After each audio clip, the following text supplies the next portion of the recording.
Computer. Hello, hello, hello, Prosper Wellness Coaching family.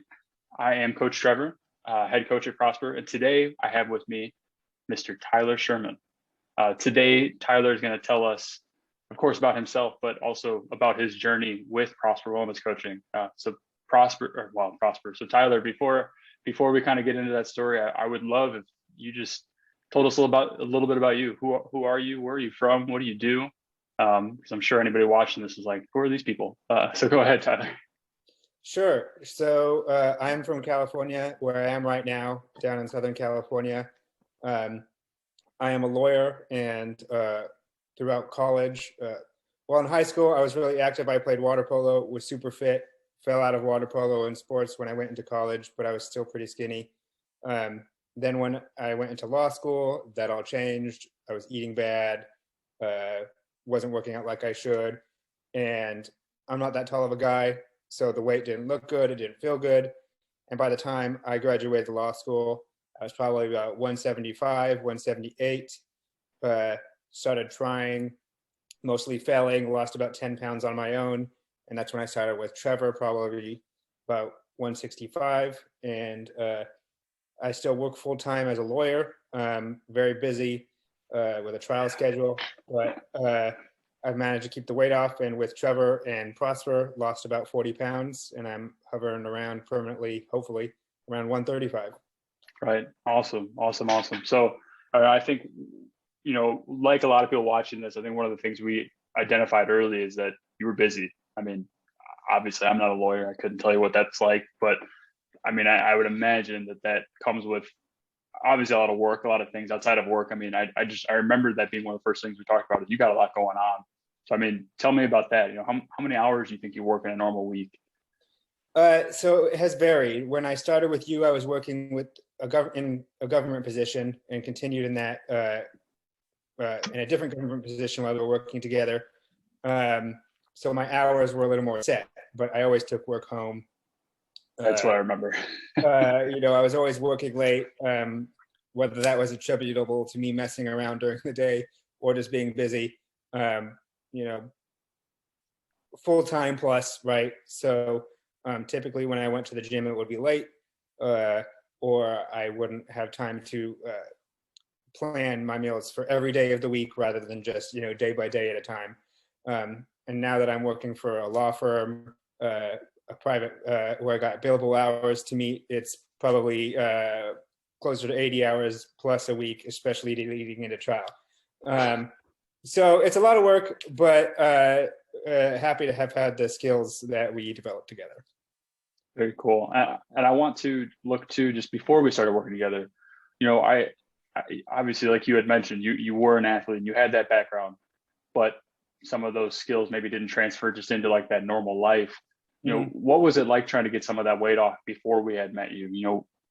Just tell me a little bit about that journey, because it sounds like there were maybe some things that did work, maybe some things that didn't. So just tell me about that. So tried lots of things, right out of college. I was, early 20s, so my metabolism was still high. I was still pretty active with friends right when I was in college. And so it wasn't all that big of a deal, right? I could eat what I wanted, and for the most part, being young, my body pretty much stayed the same. But as I got into law school and started losing some of those skills, right, I can see more and more change in my face, more and more change in my torso. And so when I first started losing weight, it was my first job right at law school. My suits weren't fitting well, clothes weren't fitting well. I kept having to buy big shirts. And right, you just realize that, okay, this is not good, right? Especially as I neared my 30s, I just turned 30. But especially, looking to later in life, I don't want to be older and have bad habits, right? I knew. But as to your direct question, right, trying different diets, right, trying just to control my eating, trying, sort of the keto diet, cutting out most carbs,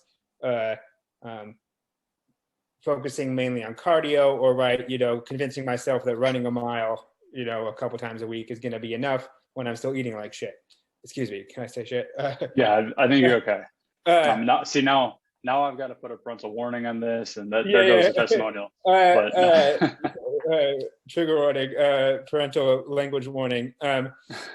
So, just trying and failing different things, right? And then cutting out a lot of the carbs, counting calories on my own, right? Talking to the doctor, I was able to lose about 10 pounds. But that's sort of where I hit that plateau that we talked about when we first started working together. Right. Really, I just needed guidance on how to balance the diet, what kind of workouts, when, and really that external motivation. Right. So then, and I want you to think back too, because it's been a while. I've known you for a good amount of time now. Back before we started working together, what were some of the initial hesitations you had with, working with me and my team, specifically with us being online? Because I'm sure that was something that was relatively new to you. What were some of those hesitations? Yeah, so a lot of I think my problems, and right, still that I'm going to struggle with the rest of my life is going to be impulse control, right? I'm going to always want to. My initial impulse is always I want to go for the candy, I want to go for the crap food, right? Um, Especially because I'm busy, my inclination is always going to be, all right, well, I'll just go get something, you know. And so my initial hesitancy with an online trainer was probably uh, not needing to be somewhere at a certain time, right? I don't need to meet the coach at 5 p.m. Every Thursday at the gym, right? Right. You took a little more motivational approach, but more hands off, right? You put the onus, I think, in a good way on us to say, all right, well, I'm going to trust that you're telling me the truth. Your results are going to depend on what you're doing.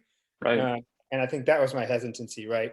Because with impulse issues, right, I didn't want to catch myself I'll just tell him that I'm eating or losing weight, right? Um, and so not having that sort of external obligation, if that makes sense, right? Absolutely. Someone to hold me accountable in person, right, was my initial hesitancy, but it ended up working out. Yeah, and that's something we hear a lot. And I think the big thing there is people will say to me, Trevor, I can go to the gym, I can work with a personal trainer a couple times a week, and I'll say, well, if you price shop that, we could probably compete with that pretty easily because it's expensive, right? But that's 2, maybe 3 hours out of the week. Yeah. What about the rest of the time? And generally, when you're seeing someone in person, like a personal trainer, yeah, you're in there, you're working out, but then you leave. And not to say they're not awesome people. And I've worked in gyms before, but there's really nothing they can do to help you outside of the gym. And I think Yeah. that's where, having that, quote unquote 24/7 accountability is a little bit different. And something, I taught a video or I taught a course, or class, I should say, about a week and a half ago. And now I don't remember the exact stat. I'm kicking myself, but it was something like you're 8 or 9 times more likely to just do something if someone's watching you, right? If somebody's holding you accountable. Even Mm-hmm. if I'm not literally if I'm just watching and expecting you to do something, you're that much more likely to do it. And I think that's kind of where, we do want to, admittedly, we want you to learn to do these things, because if you don't learn to do them on your own to some extent, what happens when I'm gone, right? And we'll talk about that later, but the weight comes back, right? Mm-hmm. The bare minimum is for me to help you lose the weight, but then what happens after? You should keep the weight off, right? So if that onus isn't on you to some extent, we're kind of wasting our time here. So and I'm glad you mentioned that. Again, too, when you were looking at just different options, what other options did you consider before working with us? Yeah, so I considered, with the incremental progress I was slowly making, right? I considered, all right, is this just how it's going to be? I need to continue doing it myself, right? And it's not going to cost me any money at all, right? Right. Or I could find a personal trainer who's going to do a nutrition plan in person, or go to a nutritionist who's that's their job, right? Go to the doctor, whatever. But really, none of those seems like an opportune or the right fit for me, right? Both because I thought they were more expensive. The kind of progress I was making on my own was just too slow. And on my own at first, I was still falling into bad habits, right? I'd come home and not go to the gym, or Right. I'd go to dinner with friends and just say, oh, well, I'm out now. I might as well get the worst thing for me, and, whatever. Um, uh, and so it was those kind of options that I was considering, the traditional dieting options, looking all right, well, maybe this diet will work, maybe this will work. And I just don't think I had the right information, or, I'd Right. half-ass researching information myself and be like, There's another parental advisory. Come on, man. I'm kidding. yeah, I'd look at some information and it'd be like, all right, maybe that'll work. But I don't think I really delved in to the deep kind of information that you've given us since, right? Right. And one thing, so anybody that's watching this, just some value I can give to you is with, so I'll start with working out. With working out, there's literally a million different things you can do. If anybody tells you like, oh, you have to do this is the only way to do it, they're lying to you. And they probably know they're lying to you. With nutrition, that's a little less true, right? There are not millions of different options, but in a sense there are. If you just have a framework with how to eat, you can be pretty flexible and make it work. Where I see people struggle is they get stuck up on these really silly, minute details, and then they just kind of overthink those. Whereas even if you're on a pretty pathetic diet, if you just stick with it, and you probably saw it to some extent, you'll see some success. Mm-hmm. What I probably see even more often is people 2 weeks go by and they're like, well, I didn't lose 10 pounds, and then they give up. Even the wrong diet will help you to some extent. But what we really try to focus on is, hey, I don't want you to diet. I just want you to learn how to eat. That way you've got a framework to continue that forever. And I think that's so much more valuable. So now think back. So let's say we're a month or two in, right? You've had a few personalized meal plans. We've gotten you on some workouts that fit your workout space. We're kind of chugging along. What would you say surprised you most about the process as you were going through it? We started at a weird time, right? I think we started right in COVID. And so I guess I always associated home workouts with jazzercising in front of the TV and not being very effective. But I think combined with meal plans, and it was less, I think, as you just hit upon, it was less like you got to eat super healthy. Not that I wasn't eating healthy under the meal plan, but you only got to eat health food and it's going to taste bad, right? You can do a lot, you can eat a lot, and you have wiggle room within that. You don't only have to eat bland chicken, right? You can put some seasoning on it, right? Right. You can have different things and you can be creative.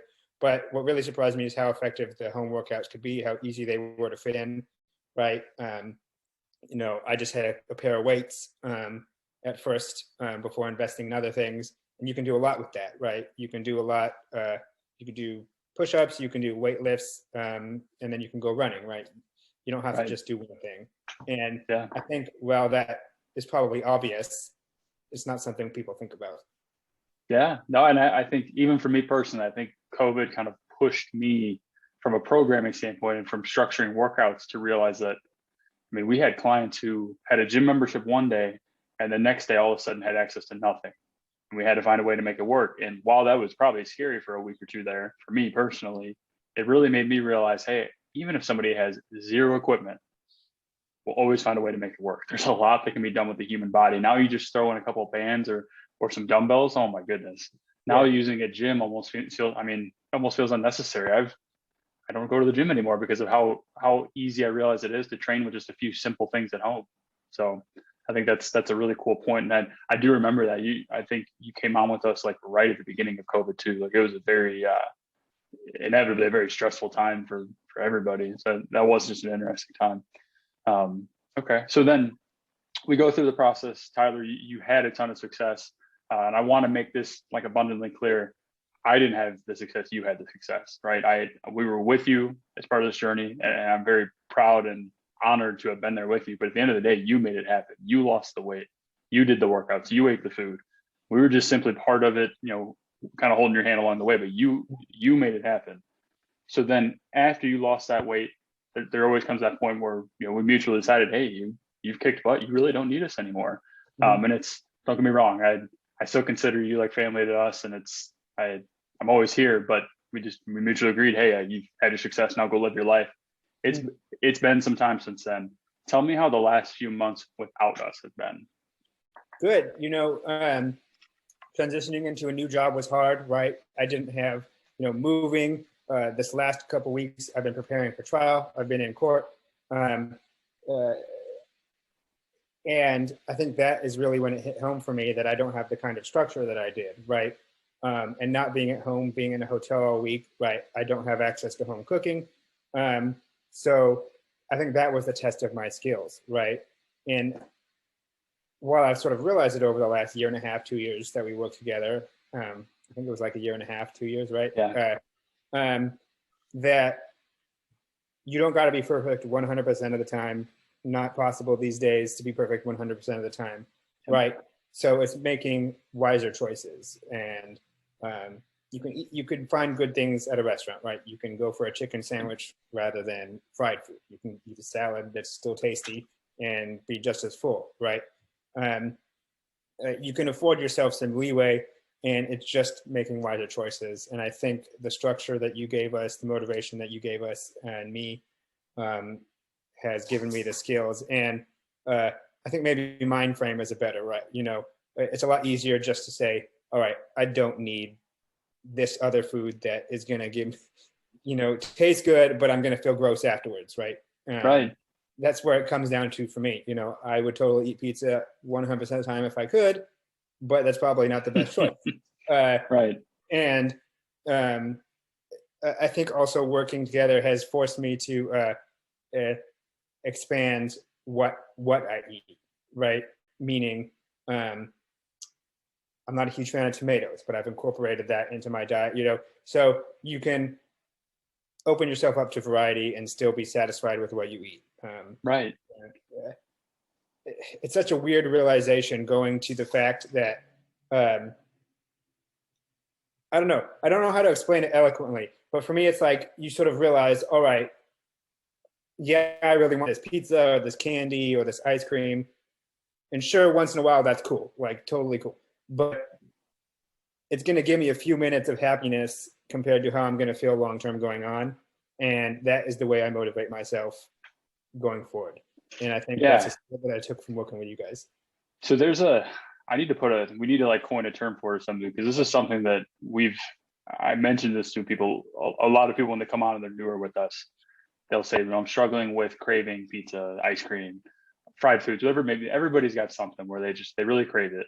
And what I tell them is when you've eaten well and given your body the nutrients it needs long enough, and that time's not very long. It's for most people, it's a couple of weeks, 3 weeks, 4 weeks, whatever. Once you've done this long enough, you're not going to crave those as much. Now, sure, I'll tell you, I'll be honest, a slice of pizza sounds pretty good, and I'm lactose intolerant. Yeah. It sounds pretty good right now. I'm not gonna lie to you, but I mentally know how poorly I will feel after that, and lactose aside, obviously, like even if I had a lactose-free pizza, I know how poorly I feel because it's not going to give me the nutrition I need. But even just subconsciously, it's like my body doesn't crave those things as much because I know I'm not going to feel good. I don't want it as much. Mm-hmm. And I think that's kind of where you're getting at, where it's like, yeah, you still have these cravings, but and you learn how to get creative and kind of quench that thirst, so to say, and eat certain things. But you also, after you eat optimally and eat the just right nutrition long enough, the cravings aren't as intense, because what a craving truly is your body saying, hey, I need this right now, and you're not giving it to me. And a lot of times, if you're having these cravings that are just incredibly intense, it means you're depriving your body of something that it actually needs, whether you're under eating, whether you're not getting enough salt, whether, people that are always craving salty foods, yeah, you probably need a little more salt in your diet, and you need to get it in the right way. Or people that are always craving ice cream, your body's telling you it needs energy. Ice cream is mostly sugar. So it's once you start to eat optimally, you get less of these intense cravings. Now, sure, food tastes good, you want it, I get it. But I think that's probably what you're hitting at to some extent, but also just knowing too that there's ways, like you mentioned in a restaurant, you can find awesome options that still taste pretty dang good, but don't just blow away the caloric bank and mess you up for the rest of the week. So that's a really important skill, and I'm glad that's something that stuck with you. Yeah. Over the last couple of weeks, eating out, not as optimally as I normally would, right? More bread than I normally would, in a sandwich or something, right? My weight has fluctuated, from where I always want to be 135 in the morning, right? That's my goal. Not always going to happen, right? During court, probably varied about 137 to 139 in the morning, fine.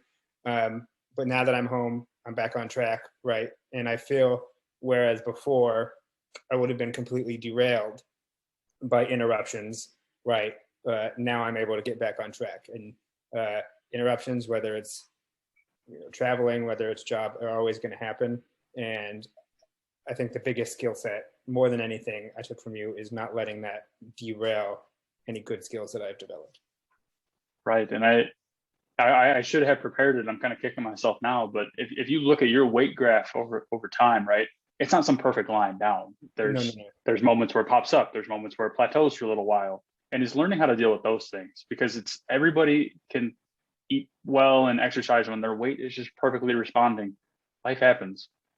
Stress happens. You hold some weight. You naturally plateau. Things happen. It's dealing with those things and having not only the tools in your toolbox, but even just like the mental capacity to work around that. Those are the skills that we want to impart on the people we work with, because it's not, a lot of times too, it is one skill to lose the weight.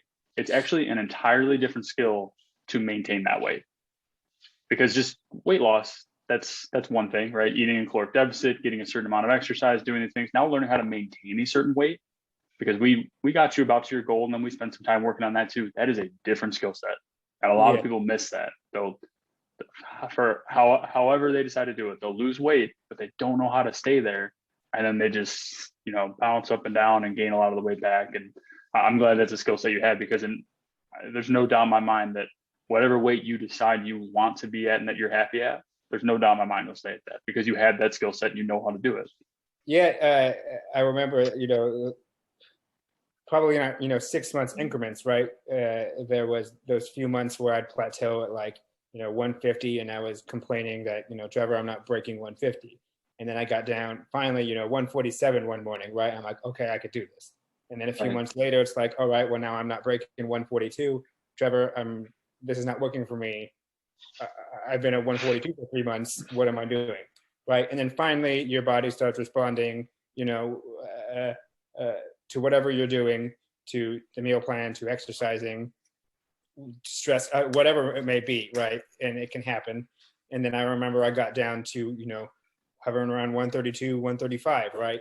And while there's going to be fluctuations of a couple pounds every day, I think at first I was really nervous about that. Right.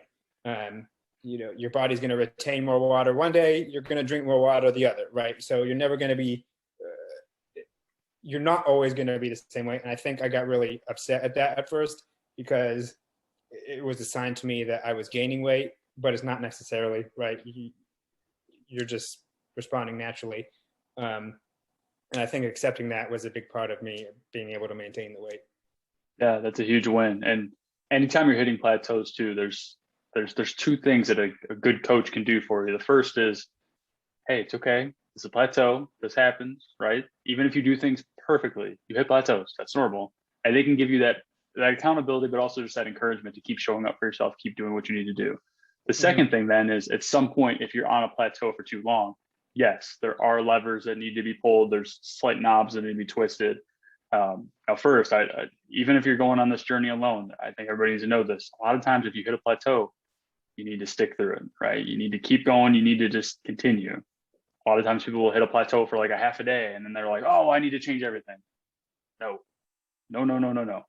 But at some point, that plateau lasts long enough where we say, okay, hey, we need to adjust your nutrition. We need to make some subtle changes to your workouts. That may be. So those are the two things that coach can really help you with, just kind of in that standpoint. So, as we start to kind of wrap this up, and looking at your entire journey, I want to look at, what do you think was the one thing that you would choose that was like your favorite part of working with Prosper Wellness Coaching? I started working with you specifically, and then I started working with Alex, one of the trainers. And I think, and I have no doubt that there's lots of friendly trainers out there that are motivating, kind, and supportive. So I think my favorite thing was sort of the non-judgmental approach, right? I'm very difficult on myself, professionally, emotionally, right? I'm very judgmental of myself. And I think your approach to taking a step back from that and not judging, right? Everybody's going to have bad days where you make bad choices, or everyone's going to plateau. And I think your approach to saying, look, that's all part of this. We're going to get you through this. I'm here for you. and you devoting so much of your time, even with time differences. I'm way across the other side of the country, and you were very responsive when I had questions, and so I think your supportive approach is really what worked for me. It makes me happy to hear that. That is, I mean, that is always, that's one of the pillars that we have just kind of built everything on, is that, oh man, I can go on a long diatribe, but I don't, I don't want to keep you forever. But it's, I mean, first and foremost, anybody that comes into us, you don't have all the answers, right? So I try to tell every single person, ask questions, ask as many questions as you want. This isn't just like, hey, here's your plan, good luck. I want you to have that plan. I want you to work through that plan. I want you to understand what you're doing, because the goal isn't just for us to reach your goal in however long we're together. It's to then be so incredibly knowledgeable that you never need someone like me again. Mm-hmm. Right. And if you did decide you want to come back for some accountability, cool, whatever. You are always welcome, and you know that, but you don't need us. And if you came back and said, hey, Trevor, I want to work with you guys, I'd probably tell you that. I'd say, hey, you could, but you really shouldn't. You don't need us because you have the skills. And as far as, so like you said, I mean, I want everyone to feel comfortable asking questions. Inevitably, there's always, I'd say probably half of people are either like really confident, they just ask away and it makes me happy. And then the other half are like, they're shy. They're like, oh, I don't want them to feel, I don't want to feel like I'm bothering them. And I try to break that right away and just like, no, I want to hear from, I'm craving to hear from you. Please reach out. So I'm glad you felt that way, because that always, is a goal. And then I kind of on top of that too, I mean, I used to always sign off all my emails as I used to say, your success is our success. So much so that now when we bring people on, this is a little different than when you started. We guarantee people results in a certain timeline, just so that I can kind of show them, hey, like, your success is our success. If you don't hit your goals, I'll lose money. I'll go out of business. Right. So it's I mean, I try to make it very clear, like, I am so incredibly aligned with what you need that, and that's in a relationship like this, how it should be. I mean, it should be more like a fiduciary where, it's not like, hey, here's your plan, I hope it works, because you get that, especially in online training. But I've always hoped since day one that we're a little different in that aspect. And I'm glad that you felt that way. So yeah, I never felt too, right, that while your business is financially dependent on your client's success, I never felt that that was your only concern. I always felt that you were very personally invested in all of your clients. That when you say that, it's your personal success too. And I think that I would just point out that too, right? That I always felt that you were very personally invested in everybody, which was helpful. Appreciate that, and I know all of our coaches will appreciate that too, because it's, we're, as a team, we're all, that is something we strive for. I mean, I promise you, I'm not retiring anytime soon. That's not my goal. If I wanted to, I'd probably approach this an entirely different way. But I don't wake up every morning and think, when do I get to retire?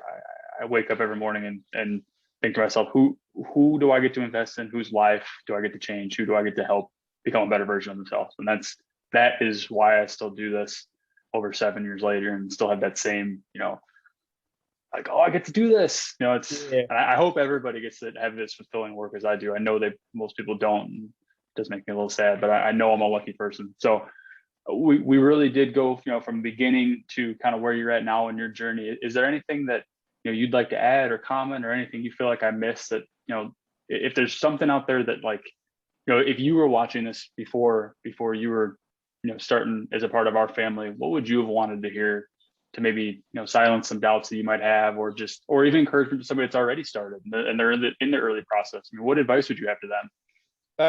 So realizing that your client base, and I sort of realized this when you transitioned to the app when we were working together, to the Trainerize app, right? You can see how varied your client base is, right? People of all ages, all kinds of different places in life, right? And I think especially being younger, right? I started you when I was in my 20s. I just turned 30, unfortunately, but right. There's a certain pressure to, be super skitty, right? And in as much as that pressure can be artificial too, right? You got to look a certain way to be whatever. Realizing that there are so many different kind of people trying to get healthy and be healthy and maintain health, that really, I think it can feel isolating, but it's really not, right? You're there to help a lot of different people, and there's a lot of people who need help. However old you are, however much weight you need to lose, you're going to get there. And I think realizing that was particularly helpful for me. And, going from when I first started on my own, right? When I first started with you, I was like 165-ish, 170-ish, right? So I still lost about, 40 pounds over the last 2 years. So I think that's really what the takeaway is, right? That everyone's going to get there, even if it's not going to take a week, right? And it's going to take a couple years, it's going to take a year, you're going to get there if you invest that time. And I think it's okay to invest that time, which is what I really needed to realize. Yeah. And I just want to touch on what you said too. It's very much you versus you. We live in a society where there's social media and there's social norms and there's all this pressure to look a certain way. It is you versus you. It is you and your health, nothing else. But on that note, we've actually recently, and you may not even be a part of this yet. So if you're not, you'll have to hang out with me after this and I'll have to get you in there. We've actually created and opened up a community for everyone that we work with, so that Of course the one-on-one interactions are not going anywhere. The one-on-one coaching, that is the foundation of what we do. But we're just adding on to that and opening up a community where you're able to actually interact with other people working with us, because I think that is the one thing that is often missing in the virtual or online space is, we can truly offer 24/7 support. I mean, one of our marketing taglines was like, have a coach in your pocket, right? Where we can be on your phone whenever you need us. But, you're not going into a certain gym and you're not part of this community. And now we're kind of creating that where, I'm actually hopping on there and doing live coaching videos a couple times a week. I can bring people on like this and they can, ask questions or interact. And that's something I'd love to have you a part of. But, any of our current clients, former clients that are watching this, if you're not already in there, I'd love to have you, as part of our community. And that's something cool if you're considering working with us that you'll be able to be a part of too. So Tyler, I really want you to know I appreciate your time. I also appreciate just the trust that you put into both me and my team to help you through this journey. I know for me, it was so incredibly just rewarding and something that, I don't know, I have a soft spot for, I'm not gonna lie to you and act like every person I work with isn't important to me, but I do have a soft spot for you. I mean, I really enjoyed it. I think back on some of the phone calls we had. I remember, I can think of one that was around Thanksgiving last year, actually. That was, I don't know, there's so many cool moments for me just watching your journey from where you started to where you are now. I mean, you've kicked some serious, parental warning, some serious ass. And I'm just excited to now watch you go do that for years to come. No, I appreciate it. It really worked for me, and I'm glad that we've become friends. And I think that was part of my success, Likewise. Right? Your support, your personally being there and being invested, and not just saying, here you go, good luck. I think that was a big part of it for me. And it wasn't always easy, but I had a good time doing it as the cat walks behind me. And I'm here and I'm ready to see what good things you do as you've grown, because you've grown so much while I've worked with you, your business, and happy to see where everybody goes. Yeah. I mean, it's a testament to you and the awesome people I've worked with. I mean, we wouldn't be where we're at now without the awesome people we've had the opportunity to work with. So thank you again, everybody. This is Mr. Tyler Sherman. I'm Coach Trevor. Anybody that's watching this, I hope you enjoyed it. You made it till the end. Anybody that has questions, you're always welcome to reach out to me and my team. But go out, do great things, kick some butt, and I'll talk to you all very soon.